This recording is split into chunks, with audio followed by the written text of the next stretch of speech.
नमस्कार दोस्तों, एक बार फिर से आप सभी का स्वागत है यूनिक यूपीएससी चैनल पर। अगर आप लोग चैनल पर पहली बार विजिट कर रहे हैं तो मैं आपको चैनल के बारे में बता देता हूं। जो बच्चे आईएएस की तैयारी कर रहे हैं वो बिल्कुल सही चैनल पर आए हैं। इस चैनल पर दोस्तों आपको आईएएस में पूरा सिलेबस, पूरा कंटेंट, इंडिया जीके सभी इसी चैनल पर मिलेगी। आप लोगों को सबसे पहले इस चैनल पर थ्योरी पढ़ाई जाएगी, उसके बाद उस थ्योरी से संबंधित टेस्ट देना पड़ेगा, जिसके लिए मैं एमसीक्यूज क्वेश्चंस लेके आऊँगा लास्ट में। सबसे पहले हम थ्योरी पढ़ेंगे। आज मैं इस वीडियो के अंदर एक बहुत ही इंपॉर्टेंट टॉपिक लेके आया हूं जो हर एक एग्जाम में पूछा जाता है, वो है भारत की नदियां। आज हम लोग भारत की नदियां से स्टार्ट करेंगे। अब दोस्तों, जो लोग चैनल पर पहली बार विजिट कर रहे हैं वो मेरे चैनल को कर लें सब्सक्राइब और बेल नोटिफिकेशन को प्रेस कर दें, ताकि आने वाले हर वीडियो का नोटिफिकेशन आप लोगों तक सबसे पहले पहुंचे।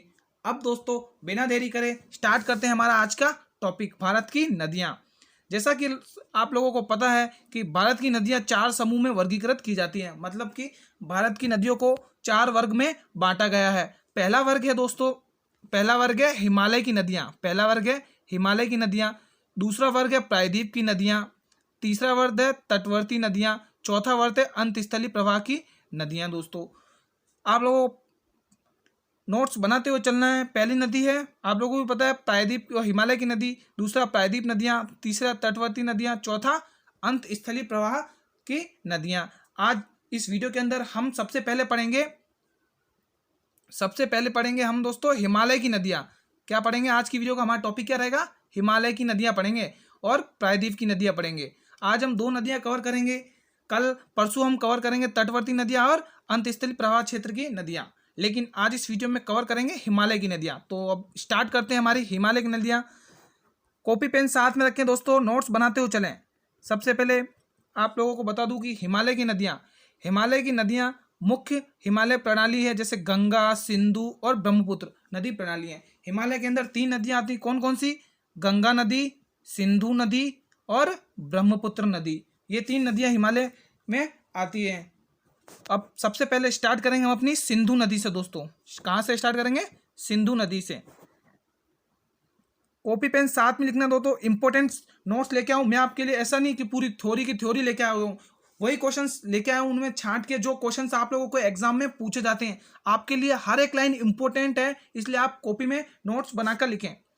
सिंधु नदी, तो सिंधु नदी तिब्बत में मानसरोवर झील के निकट चेयायुंगडुंग ग्लेशियर से निकलती है। कॉपी में नोट जरूर करें दोस्तों, पूछा जाता है सिंधु नदी कहाँ से निकलती है, तो कहाँ से निकलती है? मानसरोवर झील के निकट चेयायुंग ग्लेशियर से निकलती है। पहला पॉइंट आप लोगों के लिए ये हो गया। अब दूसरा पॉइंट है सिंधु के साथ उसकी सहायक नदियां। अब देखो, सिंधु के साथ 4 उसकी सहायक नदियां होती हैं। कौन कौन सी होती है? उसमें से पहली है सतलज नदी, दूसरी है झेलम नदी, तीसरी है रावी नदी, चौथी है व्यास नदी और 5वीं है चिनाब नदी। ये 5 सिंधु की सहायक नदियां हैं। पांचों के पांचों आपको नाम याद होने चाहिए दोस्तों, कॉपी में नोट डाउन कर लें, इंपॉर्टेंट है, हर एक लाइन इंपॉर्टेंट है, क्योंकि इस लाइन में हर एक क्वेश्चन बनता है दोस्तों। कि ऐसा क्वेश्चन भी आ सकता है कि निम्न में से सिंधु नदी की सहायक नदी नहीं है। ऐसे क्वेश्चन भी आ सकते हैं जिसमें 4 ऑप्शन दे देंगे, उसमें से आपको छांटना पड़ेगा। इसलिए हर एक क्वेश्चन इंपॉर्टेंट है आप लोगों के लिए, हर एक लाइन इंपॉर्टेंट है। कॉपी में नोट करते रहें, फिर नोट्स बनाने में आसानी हो जाएगी, क्योंकि एग्जाम जब आएंगे तो आप सिर्फ नोट्स रिवीजन करेंगे। 1960 में भारत पाकिस्तान के बीच सिंधु जल समझौता के तहत भारत सतलज रावी के 80% और झेलम चेनाब के 20% जल ही उपयोग कर सकता है। मैं वापस रिपीट कर रहा हूं, ध्यान से सुने। जब 1960 के अंदर भारत और पाकिस्तान के अंदर विभाजन हुआ था सिंधु जल को लेके, तब उसमें यह तय हुआ था कि भारत है ना सतलज और रावी का 80%, झेलम और चेनाब का 20% जल ही उपयोग कर सकता है। यह हुआ था उसमें बंटवारे के अंदर।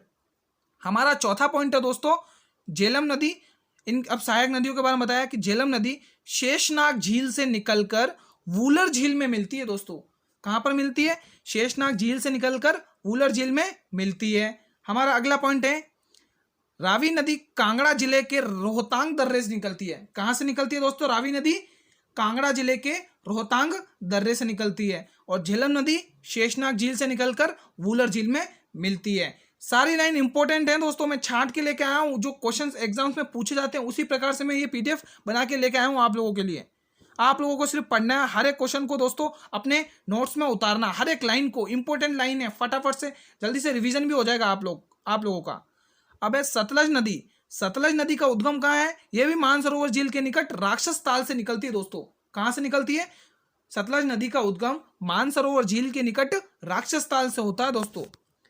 ये दोस्तों आप लोगों की कवर हो चुकी है। कौन सी नदी? सिंधु नदी। अब हमारी नेक्स्ट नदी कौन सी है देखिए। हाँ, एक और बता रखे, एक और लाइन इसमें इंपॉर्टेंट है, ये भी नोट करें। सिंधु नदी में भाखड़ा नांगल बांध, भाखड़ा नांगल बांध सतलज नदी पर स्थित है। मतलब कि सिंधु की सहायक नदी है सतलज नदी, सतलज ही है ना। सिंधु की सहायक नदी कौन सी दोस्तों? सतलज नदी। और इसी सतलज नदी पर भाखड़ा नांगल बांध बना हुआ है दोस्तों। इसी सतलज नदी पर भाखड़ा नांगल बांध बना हुआ है। अब ये देखो, कपूरथला के निकट व्यास नदी सतलज से मिलती है। मतलब कि कपूरथला स्थान के निकट ये जो व्यास नदी है वो सतलज नदी में मिल जाती है। अब हमारी अगली नदी पढ़ेंगे हम, गंगा नदी। कौन सी नदी है दोस्तों? गंगा नदी। कॉपी पेन साथ में लेके बैठे दोस्तों, हर एक लाइन इंपॉर्टेंट है आप लोगों के लिए। गंगा नदी का उद्गम स्थल उत्तराखंड के उत्तरकाशी जिले, ध्यान से पढ़ेंगे। गंगा नदी का उद्गम स्थल उत्तराखंड के उत्तरकाशी जिले के गोमुख के निकट गंगोत्री ग्लेशियर से हुआ है दोस्तों। कहां से हुआ? गंगा का उद्गम स्थल उत्तराखंड के उत्तरकाशी जिले के गोमुख के निकट गंगोत्री से हुआ है। और हमारा दूसरा पॉइंट है, इसे भागीरथी के नाम से जाना जाता है। वहां पर इसे किस नाम से जाना जाता है? भागीरथी के नाम से जाना जाता है। हमारा तीसरा पॉइंट देखें, यह नदी अलकनंदा और भागीरथी नदियों का मिश्रित रूप है। मिश्रित रूप मतलब अलकनंदा और भागीरथी दोनों का मिक्स रूप है। मतलब जैसे कोई मिश्रित होता है ना, मिक्स घुलना, वो मिश्रित रूप है। ये दोनों, ये देवप्रयाग में अलकनंदा से मिलती है। जो भागीरथी नदी है वो देवप्रयाग के अंदर किस में मिलती है? अलकनंदा नदी से मिलती है।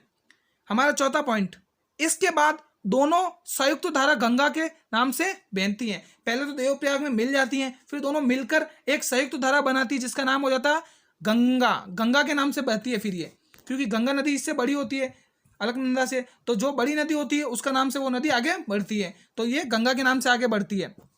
और देखा हमारा पांचवा पॉइंट, ये उत्तराखंड में हरिद्वार के निकट, मतलब उत्तराखंड के अंदर हरिद्वार स्थान है उसके निकट मैदानी भाग में प्रवेश करती है। किसमें प्रवेश करती है दोस्तों? मैदानी भाग में। हमारा छठा पॉइंट है, गंगा नदी की सर्वाधिक लंबाई उत्तर प्रदेश में। ध्यान रखेंगे दोस्तों, पूछा जाता है क्वेश्चन कि गंगा नदी की सर्वाधिक लंबाई भारत के किस राज्य में है? तो वो है उत्तर प्रदेश राज्य में है, ध्यान रखेंगे। आगे बढ़ते हैं हम। हाँ, गंगा नदी बांग्लादेश में पन्ना के नाम से जानी जाती है। यह भी पूछा जाता है कि बांग्लादेश में गंगा नदी को किस नाम से जानते हैं? तो आंसर रहेगा, गंगा को बांग्लादेश में पन्ना के नाम से जानते हैं। हमारा सातवां पॉइंट क्या है? गंगा की सर्व प्रमुख सहायक नदी कौन सी? सबसे बड़ी और सबसे महत्वपूर्ण सहायक नदी कौन सी है? यमुना। अब यमुना कहाँ से निकलती है? जो गढ़वाल जिले के टिहरी में स्थित यमुनोत्री हिमनद से निकलती है। सबसे पहले कि गंगा की सबसे महत्वपूर्ण और इंपॉर्टेंट सहायक नदी कौन सी है? यमुना नदी है। अब ये यमुना नदी कहाँ से निकलती है? ये निकलती है गढ़वाल जिले के टिहरी में स्थित यमुनोत्री हिमनद से निकलती है। अब दोस्तों क्वेश्चन ये भी पूछा जाता है कि गंगा की कुल लंबाई कितनी है? मतलब कि टोटल लंबाई कितनी है गंगा की? कमेंट करेंगे, जिनको आता है वो कमेंट कर दें फटाफट से। गंगा की कुल लंबाई है 2525 किलोमीटर। ध्यान रखेंगे सभी बच्चे। अब दोस्तों ये 2525 किलोमीटर इसकी तो कुल लंबाई है। अब क्वेश्चन ये भी पूछा जाता है कि गंगा की उत्तराखंड में कितनी लंबाई है, उत्तर प्रदेश में कितनी लंबाई है, बिहार में कितनी लंबाई है? तो अब पढ़ेंगे हम लोग। उत्तराखंड में कितनी लंबाई है दोस्तों? 110 किलोमीटर ये गंगा नदी लंबी है उत्तराखंड में। अब हम बात करेंगे उत्तर प्रदेश में। उत्तर प्रदेश में कितनी किलोमीटर लंबी है? ये लंबी है दोस्तों 1450 किलोमीटर। सभी के सभी इंपॉर्टेंट पॉइंट्स लेके आया हूं दोस्तों आप लोगों के लिए। कॉपी पेन साथ में लेके बैठे, हर एक पॉइंट को इग्नोर नहीं करेंगे, नोटिस करना है। ये एग्जाम में पूछे जाते हैं, वही नोट्स में छांट के लेके आया हूं। बिहार में कितनी इसकी लंबाई है? 445 किलोमीटर। अब आगे बढ़ते हैं, एक और रह गई है ये। पश्चिम बंगाल में इसकी कितनी लंबाई है दोस्तों? 520 किलोमीटर ये लंबी है पश्चिम बंगाल में। अब हमारी ये नदी कंप्लीट हो गई है। अब हमारी दूसरी नदी है ब्रह्मपुत्र नदी दोस्तों। कौन सी नदी है? ब्रह्मपुत्र नदी। अब ब्रह्मपुत्र नदी के बारे में जान लेते हैं दोस्तों। इसका उद्गम स्थल मानसरोवर झील के निकट आंसी ग्लेशियर से हुआ है दोस्तों। कहां से हुआ है? मानसरोवर झील के निकट आंसी ग्लेशियर से ब्रह्मपुत्र नदी का उद्गम हुआ है दोस्तों, ध्यान रखेंगे सभी। और ये देखें अगला पॉइंट क्या है हमारा, ये तिब्बत में सांगापो और बांग्लादेश में यमुना के नाम से जानी जाती है। ब्रह्मपुत्र नदी को तिब्बत के अंदर जानते हैं सांगपो। आपको क्वेश्चन पूछा जाएगा कि तिब्बत में ब्रह्मपुत्र नदी को किस नाम से जानते हैं, तो आप लोगों को वहां पर जवाब देना है सांगपो के नाम से जानते हैं। अगर क्वेश्चन ये भी पूछ लेते हैं कि ब्रह्मपुत्र नदी को बांग्लादेश में किस नाम से जानते हैं, तो बांग्लादेश में जानते हैं दोस्तों जमुना के नाम से। किस नाम से जानते हैं? जमुना नदी के नाम से बांग्लादेश में ये नदी जानी जाती है। अगला पॉइंट पढ़ते हैं। इस नदी का अपवाह तंत्र, मतलब ब्रह्मपुत्र नदी का अपवाह तंत्र 3 देशों में फैला हुआ है दोस्तों। ब्रह्मपुत्र भारत के 3 देशों में बहती है। कौन कौन सा देश थे? पहला देश थे तिब्बत, दूसरा भारत, बांग्लादेश। बांग्लादेश अभी जस्ट बताया कि बांग्लादेश में क्या नाम से जानते हैं ब्रह्मपुत्र नदी को? जमुना नदी के नाम से। कंफ्यूज कोई भी बच्चा नहीं होगा। अगर कोई भी डाउट होता है आप लोग कमेंट करेंगे, मैं वहां पर सभी बच्चे का रिप्लाई कर दूंगा। अगला पॉइंट, विश्व का सबसे बड़ा द्वीप, नदी द्वीप, किसकी बात हो रही है? विश्व का सबसे बड़ा नदी द्वीप मांजली द्वीप इसी नदी तंत्र की देन है, मतलब इसी नदी तंत्र से बना हुआ है। विश्व का सबसे बड़ा मांजली द्वीप किस नदी की देन है दोस्तों? आज की वीडियो दोस्तों यही समाप्त होती है।